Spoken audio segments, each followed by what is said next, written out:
The story begins in the vast, sun-baked plains of the Southwest, where the horizon stretched endlessly under a burning sky. And the land was more than just dirt and stone, it was life, it was heritage, and it belonged to the Apache people, who had called it home for generations. Among them, families had tended the land, hunted the buffalo, and carried forward traditions older than any map drawn on paper. The arrival of settlers, hungry for wealth, changed everything. One man, a ruthless landowner named Thomas Carter, came to the region with ambition and disregard, claiming acres of Apache territory as his own. To him, the land was property, a resource to exploit, and he showed no concern for the people whose lives and culture were tied to it. Carter's presence on the plains was marked by fences, cattle, and the displacement of the Apache from sacred grounds and fertile fields. He built his homestead on a hill overlooking the valleys, asserting control and authority, thinking that power could be measured by the size of his holdings. The Apache watched silently, enduring with quiet strength, knowing that the land was theirs by right, and that injustice often invited retribution. Carter did not understand that this was not just land he was taking, it was the heart and soul of a people, and that pride, tradition, and survival were not things to be bargained with. For months, Carter expanded his holdings, driving off livestock, fencing off water sources, and intimidating anyone who opposed him. He believed himself untouchable, relying on the weapons he had brought, the guns, the lawmen he could influence, and the settlers who supported his claim. The Apache were patient, observing, waiting, and planning.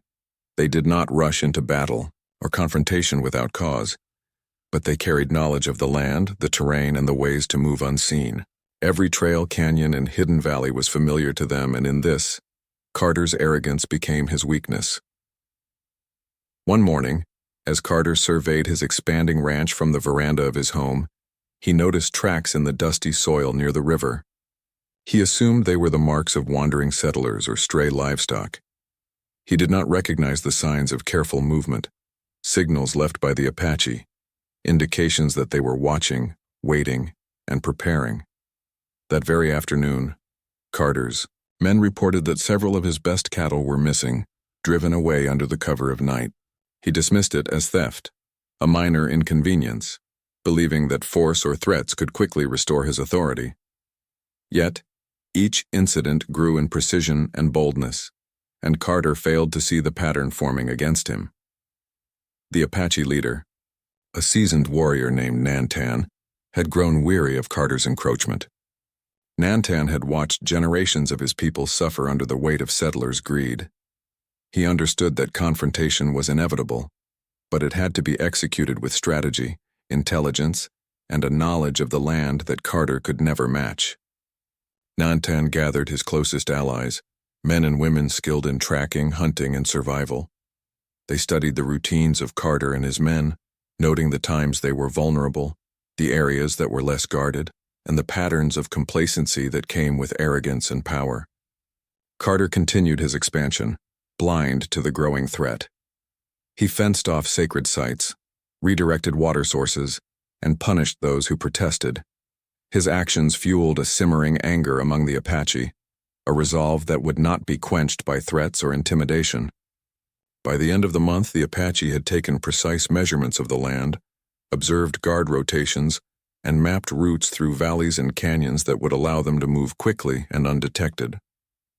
They relied on patience and preparation, knowing that revenge was not impulsive but deliberate, and that justice demanded precision. One evening, a group of Carter's men set out to round up stray cattle near the edge of the Apache territory. They rode confidently, unaware that they were being watched from high ridges. Nantan had positioned scouts along the canyon edges, communicating silently with signals passed through smoke, rocks, and distant cries. The men noticed nothing until it was too late. A sudden ambush erupted, arrows whistling through the air with deadly accuracy. Horses reared and men scrambled for cover, realizing too late that the land itself had become a weapon. The Apache were not fighting for plunder. They were reclaiming what was theirs, using every skill, every advantage the land provided, and every lesson passed down through generations. The attack was swift and calculated. Carter's men, trained for routine defense against settlers or rival ranchers, were unprepared for guerrilla tactics carried out by warriors who knew every inch of the terrain. Rocks fell from cliffs, arrows struck from unseen positions, and the chaos forced the men into confusion. Several were wounded, some captured, and those who survived fled back to the ranch with a newfound respect for the strength of the Apache and the fury they could summon when pushed to the edge. News of the ambush reached Carter, who could hardly believe that his men had been defeated on land he considered his own. He rode out with reinforcements, guns blazing, and a sense of entitlement that bordered on hubris. Yet the Apache had already retreated to positions where the terrain protected them, where traps had been set, and where knowledge of the land allowed them to strike at will. Carter's forces found themselves at the mercy of the plains, the valleys, and the hidden routes that the Apache had mastered, long before settlers arrived. Every attempt to assert control ended in frustration, loss, and a growing sense that the land itself would not be conquered by brute force alone. Carter grew desperate. He sent messages to neighboring settlers promising rewards for anyone who could bring the Apache to submission. Yet, the Apache moved with discipline, precision, and the ability to vanish into the landscape as if it were part of them. Night after night, raids occurred on the ranch, on supply routes, and on the men who had once enforced Carter's dominion. Livestock vanished, equipment was sabotaged, and the psychological toll on Carter and his men grew heavier with each passing day. Fear began to take hold where arrogance had once ruled. The turning point came one moonless night when Carter, confident that he could trap a small Apache scouting party, rode into a narrow canyon with a handful of his men. The silence of the desert was broken only by the crunch of hooves and the occasional cry of a coyote. What Carter did not realize was that the canyon had been prepared for this moment. Hidden pits, carefully camouflaged with dirt and brush, awaited the riders. Rocks were loosened above to tumble at the precise moment, and the Apache warriors waited, silent and unseen, ready to exact justice. As Carter's men entered the canyon, they triggered traps, sending chaos through the group. Horses stumbled, men fell, and arrows struck from above. The ambush was complete, not with reckless violence, but with controlled, precise tactics that minimized Apache risk and maximized the impact on those who had stolen their land. Carter himself barely escaped with his life, retreating to the ranch humiliated, wounded, and confronted with the reality that he could not dominate a people whose knowledge of the land, unity, and courage surpassed his own. The Apache had sent a clear message. This was not merely revenge. It was a declaration that land, heritage, and identity were not commodities to be taken. The balance of power had shifted, and Carter was forced to recognize that the plains he sought to claim would not yield to greed or intimidation. From this day forward, every move he made was shadowed by the presence of those who refused to be displaced, those who would fight to protect what was theirs, and those whose knowledge of the land gave them a power that no settler could fully understand. Even as winter approached, the conflict remained unresolved, with Carter's arrogance tempered by fear, and the Apache's resolve strengthened by every successful defense and every act of reclamation. The story of Thomas Carter and the Apache became a cautionary tale for settlers who underestimated the resilience and knowledge of the indigenous people of the Southwest. It was a story of patience, strategy, and the ultimate truth that land cannot be taken without consequence, and that justice, when rooted in courage and tradition, can be as enduring as the mountains, rivers, and valleys themselves. The first section closes with the realization that this is more than a tale of revenge. It is a story of survival, culture, and the unbreakable connection between people and the land they cherish. The Apache had proven that determination, intelligence, and respect for the natural world could overcome even the most ruthless oppressors. The stage was set for the next chapter, where the struggle, tactics, and consequences of taking what does not belong to you would continue to unfold, shaping the lives of all involved and leaving a legacy that would echo through the ages. The days following the canyon ambush were tense and uncertain. Thomas Carter returned to his ranch shaken, his ego battered, and his confidence shaken. The Apache had proven they were not a force to be underestimated. Every time he thought he could assert control, They were one step ahead, striking with intelligence, strategy, and knowledge of the terrain that he could never replicate. His men, once confident and boastful, now moved with caution, casting wary eyes over the hills, knowing that the unseen enemy could appear at any moment. The ranch that had once symbolized his power now seemed fragile, its foundations threatened by a group of people he had dismissed as powerless. Nantan, the Apache leader, used these days not to celebrate, but to plan. Every skirmish, every raid, and every maneuver had been calculated to weaken Carter's grip, while preserving the safety of his own people. The Apache did not act out of vengeance alone. They acted to reclaim what was theirs, to ensure that their families, their traditions, and their land would endure. Nantan held meetings with his warriors in hidden valleys and behind ridges where the settlers could not see. They reviewed the attacks, discussed what had worked, and refined their strategies, making sure that every action served a purpose. Carter, frustrated and unwilling to concede defeat, decided to escalate. He called in reinforcements from neighboring towns, men with rifles, horses, and a sense of entitlement that came from thinking that money and numbers could solve any problem. He demanded that the Apache be removed from the land permanently. He issued orders for patrols, for search parties, and for settlers to band together to drive the indigenous people away. He believed force would solve everything and that the fear he instilled would restore control. He did not understand that the Apache were not motivated by fear or intimidation, but by a deep connection to their homeland and a code of honor that guided their every action. The Apache, aware of the approaching reinforcements, did not retreat. Instead, they prepared. Scouts moved silently through the hills, marking paths, identifying the weak points in the settlers' approach, and finding locations for traps and ambushes. Families helped where they could, gathering supplies, preparing signals, and maintaining communication without ever revealing their positions. Every aspect of Apache life became part of the strategy. It was not chaos.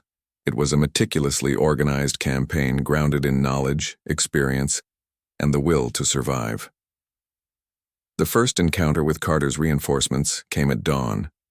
Riders emerged from the valleys, expecting the Apache to flee or surrender. What they found instead was a carefully orchestrated defense. Rocks and fallen trees blocked narrow paths, arrows rained down from hidden vantage points, and the Apache warriors struck quickly, then disappeared into the shadows.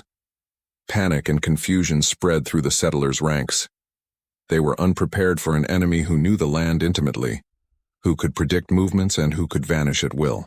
Carter watched helplessly from a ridge as his men scattered, realizing that brute force alone would not win this battle. Carter's frustration grew with each encounter. He had underestimated the Apache at every turn. His strategies were predictable, his men unprepared for the knowledge and resilience of their opponent, and his assumptions about the land itself proved fatal. The Apache were not simply defending territory. They were teaching a lesson. The land could not be stolen, and power taken without respect would never last. Each skirmish reinforced the truth that those who ignored history, culture, and human connection would pay a heavy price. In the midst of these conflicts, Nantan revealed another aspect of the Apache strategy. They targeted not just the cattle or supplies, but the very morale of Carter and his men. Horses were released into unfamiliar terrain, food and equipment disappeared, and false trails were left to lead the settlers into difficult positions. Each action was deliberate, designed to show that the land belonged to those who understood it and respected it, and that any attempt to seize it unlawfully would be met with cunning and precision.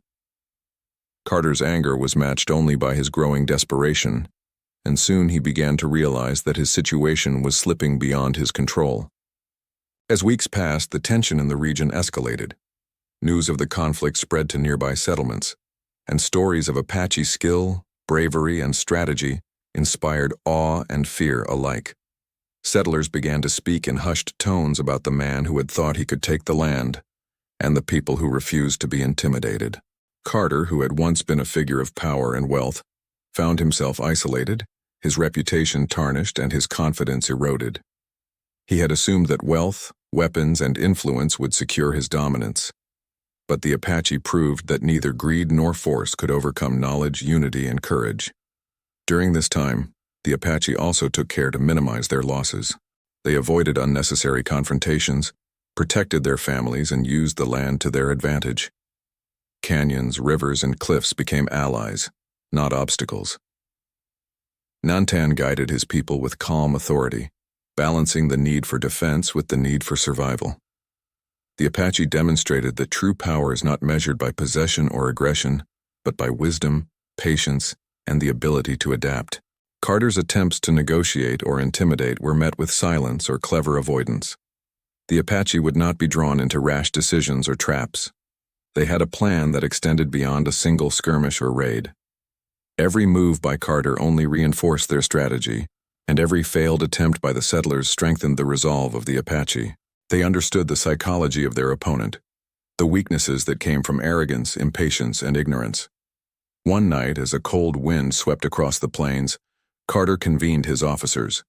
He was desperate for a solution, his pride wounded by repeated defeats. He ordered night patrols and tighter security, believing that vigilance could compensate for strategy. Meanwhile, the Apache watched from ridges, shadows, and hidden paths. They observed every change, every misstep, and every overconfidence that the settlers displayed. Patience remained their greatest weapon. The Apache did not need to act rashly because they knew that time and knowledge were on their side. As winter settled over the plains, the situation reached a climax. Snow dusted the hills, rivers froze, and the land itself seemed to slow down. Carter's resources were strained. His men were exhausted. Morale was low, and his wealth could not compensate for the skill and determination of the Apache. Small raids continued. Strikes on supplies and isolated groups reminded the settlers that the land was not theirs to command, and every action by Carter was met with careful, deliberate resistance. The Apache made their presence known not through senseless violence, but through strategic precision. They demonstrated that survival depended on understanding the environment, respecting tradition, and acting with foresight. The settlers began to realize that what they considered conquest was actually a lesson in humility and respect. Every miscalculation by Carter reinforced the message that those who took land without understanding the people or the culture would eventually face consequences. By the end of the season, Carter was forced to recognize a truth he had ignored for too long. The land could not be taken without challenge, the people could not be dominated without consequence, and the arrogance of assuming ownership over what did not belong to him had created a situation he could not control. He began to retreat, to pull back from the most contested areas and to reconsider his approach. It was too late to undo the damage he had caused, but he was forced to acknowledge the resilience, intelligence, and courage of the Apache people who had defended their home. The second section closes with the understanding that this was not a simple conflict over land. It was a story of strategy, endurance, and the power of a people united by heritage and necessity. The Apache had proven that knowledge, patience, and courage could overcome the strongest and most ruthless adversaries. Carter had learned that wealth, weapons, and influence were no match for unity, strategy, and intimate understanding of the land. The stage was set for the next chapter, where the consequences of taking what does not belong to you would become even more pronounced, and where the Apache's resilience and cunning would be tested in new ways. The winter passed slowly across the plains, each day marked by the quiet tension between two forces locked in an unspoken struggle. Thomas Carter found himself constantly on edge, his confidence replaced by a gnawing unease. Every sound in the distance, every shadow among the cliffs reminded him that the Apache were never truly absent. He could plan, he could fortify, but he could not foresee every hidden path, every unseen observer, every strategic move executed by a people whose survival depended on their understanding of the land.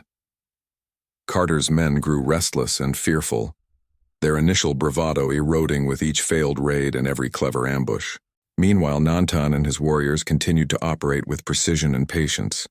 They monitored the settlers, assessed their weaknesses, and prepared for moments when the balance of power could shift in their favor. Winter did not slow them down, it refined their strategies. The cold made it difficult to travel quickly or hide, yet it also provided opportunities. Tracks could be traced in the snow, yet those tracks could be manipulated. Visibility could betray or protect. Every environmental element became a tool in the Apache arsenal. One morning, Carter, determined to reassert control, decided to personally lead a strike against a suspected Apache encampment. He rode out with a company of armed men, confident that the settlers' superior numbers would intimidate any resistance. The sun glinted off rifles and spurs, reflecting his misplaced certainty. What he did not realize was that Nantan had foreseen this move. The Apache had carefully chosen terrain, planned escape routes, and coordinated positions that would allow them to strike effectively while minimizing exposure. It was not a reckless attack they faced. It was a trap shaped by intelligence, patience, and intimate knowledge of the land. As Carter's men advanced through a narrow valley, the Apache executed a sudden, coordinated strike. Arrows flew from hidden positions, horses bolted in panic, and men scrambled for cover. The settlers were caught in a situation they had not anticipated, forced into a defensive posture against an enemy they could neither predict nor corner. Chaos reigned for a brief but intense period. Carter attempted to organize his forces, shouting orders and gesturing desperately, yet the environment itself seemed to conspire against him. The Apache emerged, struck with precision, then vanished into the rocks, leaving only evidence of their presence and the stark realization that the land belonged to those who understood it. The psychological impact on Carter's men was immediate. Fear replaced confidence, uncertainty replaced boldness. The Apache had not only inflicted physical losses but also shattered the settlers' belief in their own invulnerability. Every attempt to dominate was met with discipline and strategy, and Carter began to understand, perhaps too late, that power built on arrogance and disrespect for the people and the land could crumble quickly. Nantan held council with his warriors after the engagement, reviewing every action and its consequences. Success was measured not in the destruction of the enemy, but in the reinforcement of Apache control over their homeland. Every ambush, every raid, every trap served to maintain the balance of power and assert the principle that the land was not to be taken lightly. The Apache demonstrated a form of mastery that was not rooted in violence alone, but in foresight, coordination, and a deep connection to their heritage. Over the following weeks, Carter tried various tactics to regain dominance. He attempted to bribe informants, negotiate with neighboring settlers to corner the Apache, and establish patrols to control movement across the plains. Yet, each effort failed. The Apache anticipated the moves, adapted quickly, and turned every advantage into a tool against the settlers. Supplies vanished, camps were disrupted, and small groups of men found themselves lost in the labyrinth of canyons and valleys that had always belonged to the indigenous people. Carter's frustration and desperation mounted, his belief in simple solutions shattered. The settlers who observed these conflicts began to whisper about the cunning and unyielding nature of the Apache. Tales spread of warriors appearing from nowhere, of traps that seemed impossibly clever, and of a community that could act in unison to protect what was theirs. Even those who had once sided with Carter began to question whether force could ever conquer those who had an unbreakable bond with the land. Carter's reputation as a formidable landowner was tarnished, replaced by a cautionary tale of arrogance confronted by intelligence and resilience. In the midst of these struggles, the Apache maintained their focus on sustainability and protection. They ensured their people were safe, that families were unharmed, and that resources were used wisely. Every raid, every strike was tempered by wisdom and discipline. Nantan knew that survival depended not on recklessness but on careful planning, measured actions, and the unwavering commitment to defend their heritage. The Apache were not merely resisting, they were preserving the essence of their culture, the integrity of their homeland, and the safety of future generations. Carter, growing more desperate, made a critical error. He sent a group of men to pursue a small band of Apache warriors, underestimating the terrain and overestimating their own ability. The men became isolated in the canyons, their movements tracked by silent observers who knew every rock, every ridge, and every hidden path. The Apache executed a precise maneuver, isolating the settlers, cutting off escape routes, and forcing them into positions of vulnerability. The encounter ended without major loss of life, but the settlers were humiliated, their confidence shattered, and the message was clear. The land would not yield to brute force. As the season wore on, Carter's efforts to assert control became increasingly frantic. He tried to build fortifications, hire more men, and increase patrols, Yet the Apache adapted seamlessly. Their strategies evolved, anticipating the next move, exploiting weaknesses and ensuring that every action reinforced the principle that they would not be displaced. The settlers began to recognize that their approach was reactive and limited, while the Apache were proactive and comprehensive. Knowledge, strategy, and unity proved more powerful than wealth, numbers, or weapons. Meanwhile, Nantan worked to maintain morale among his people. Success in these engagements reinforced the Apache sense of identity, the importance of community, and the enduring connection to the land. Elders shared wisdom, young warriors learned through observation, and families contributed to the collective effort. Each person understood their role, not just in the physical defense of the land, but in the preservation of a way of life that was threatened by those who saw only opportunity. Carter's hubris began to erode completely. He had assumed that control could be asserted through force, intimidation, and wealth. Each defeat, each failed raid, and each clever counteraction by the Apache proved otherwise. He began to realize that he was not just facing resistance. He was confronting a system of knowledge, strategy, and resilience that could not be broken by conventional means. The land itself, understood and respected by those who lived on it for generations, had become his greatest adversary. The third section closes with the understanding that the Apache had turned the conflict into a masterclass of strategy, patience, and adaptation. Carter had been outmatched not because of numbers or weaponry, but because he had ignored the very principles that governed survival on the land he sought to claim. The settlers learned lessons about respect, humility, and the consequences of taking what does not belong to them. The stage was set for the final chapter, where the culmination of strategy, revenge, and the assertion of rightful ownership would reach its peak, defining the legacy of courage and intelligence that the Apache had fought to preserve. As spring approached, the plains began to warm, rivers swelled with snowmelt, and life returned to the open valleys. Thomas Carter, exhausted and increasingly desperate, realized that his previous attempts to dominate the Apache had failed completely.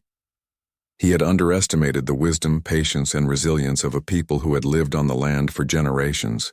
His men were demoralized, his resources stretched thin, and the settlers who had supported him began to whisper that perhaps some things were not meant to be conquered. Carter's pride, once unshakable, now gave way to fear and frustration.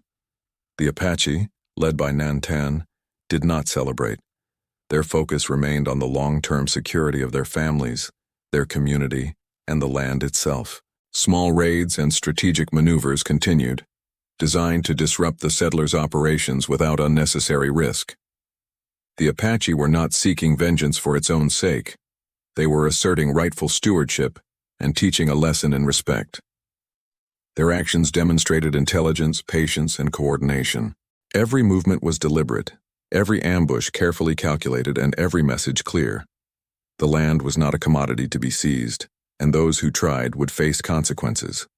Carter, in his desperation, decided to confront the Apache directly. He assembled a group of his most loyal men and set out to force a final confrontation, believing that a decisive victory could restore his control. He rode through the familiar canyons, confident that familiarity with the terrain and superior numbers would give him the advantage. Yet, he did not account for the Apache's mastery of strategy and intimate knowledge of the land. Nantan had anticipated this move and prepared accordingly.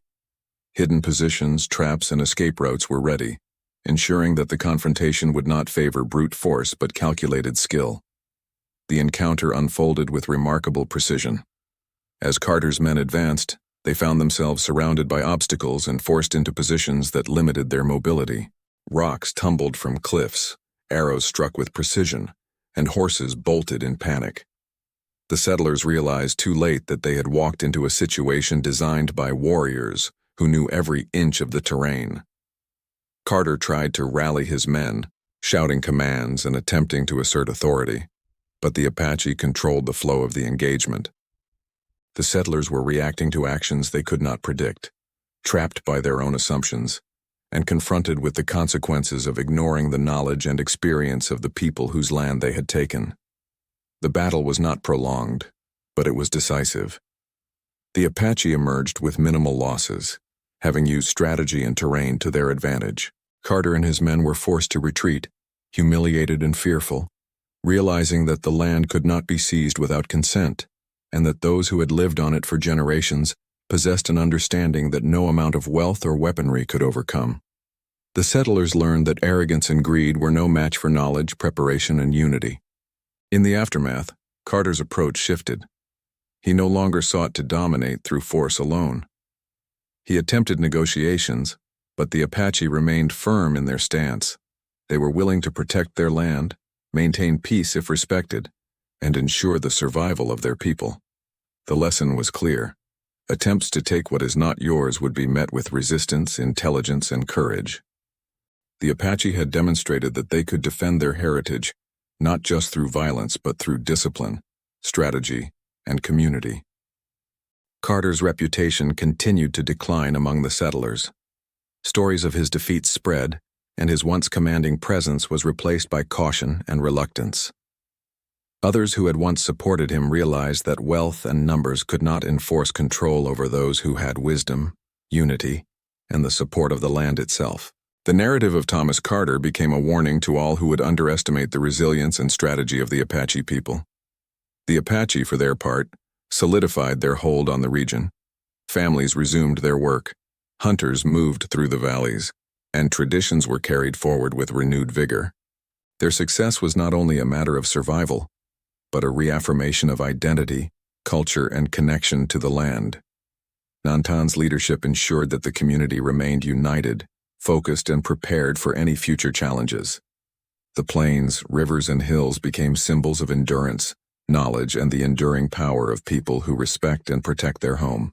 As time passed, the story of Thomas Carter and the Apache became legend. Settlers spoke in hushed tones about the man who had thought he could take the land, and the warriors who had defended it with intelligence, patience, and unwavering resolve. Children learned of the bravery and strategy that had preserved their heritage, and elders reflected on the lessons of humility, respect, and unity. The tale transcended a simple conflict over property.